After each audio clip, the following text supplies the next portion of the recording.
Hello people, good morning. Actual ఇప్పుడు ఎందుకు వచ్చినా తెలుసా? మా గోల్డీగాడి నక్రాల కథలు చూపించడానికి వచ్చిన. ఇది గోల్డీగాడు, మీ అందరికీ తెలుసు కదా. వీడికి పెరుగన్నం, ఇది పెరుగన్నం తినడం అనేది అస్సలు ఇష్టం ఉండదు అనమాట. పెరుగు అనేది అస్సలు నచ్చదు వీడికి. సో పెరుగులో చాలా ప్రోబయోటిక్స్ ఉంటాయి. అసలు మజ్జిగ పెట్టాలి, ఎండాకాలం కాబట్టి, అంటే హాట్ సమ్మర్ కాబట్టి.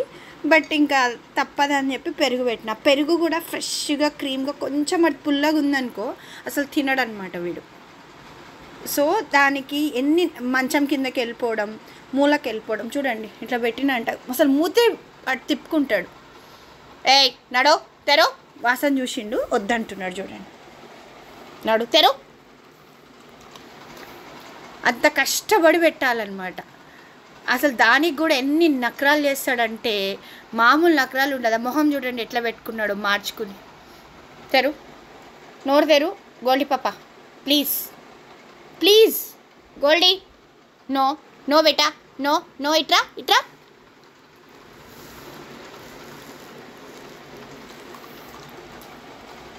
ఇది అయిపోయిన తర్వాత మూతి కడుగుదాం రా అన్న అనుకోండి. అన్నం తినిపించాక మీకు చూపిస్తాను. చూడండి అన్నం అయిపోయింది, తినిపించేసిన తర్వాత మూతి ఎట్లా నాకుంటుందో చూడండి, ఎట్లా వచ్చేస్తుందో. మూతి కడుగుతా అంటే ఇట్లా బయటికి వస్తూ ఉంటుంది అనమాట. మూతి కడుగుతాను అంటే మాత్రం అయిపోయిన తర్వాత ఇట్లా వచ్చేసి నీట్గా మూతి తుడిపించుకుంటుంది. ఇదంతా పడుతుంది కాబట్టి తుడిపించుకుని వాటర్ తాగుతుంది. రోజు ఇదైతే చేస్తుంది అనమాట. అన్నం తినడానికి, అన్నం తిన్న తర్వాత మూతి కడుగుతా అంటే వచ్చేసి ఆ ట్యాప్ దగ్గర ఉండి మూతి కడుక్కుని ఆ అన్నం అంతా టేస్ట్ని ఎంజాయ్ చేస్తూ ఉంటుంది. రోజు ఇదైతే జరుగుతూ ఉంటుంది. మీ పెట్స్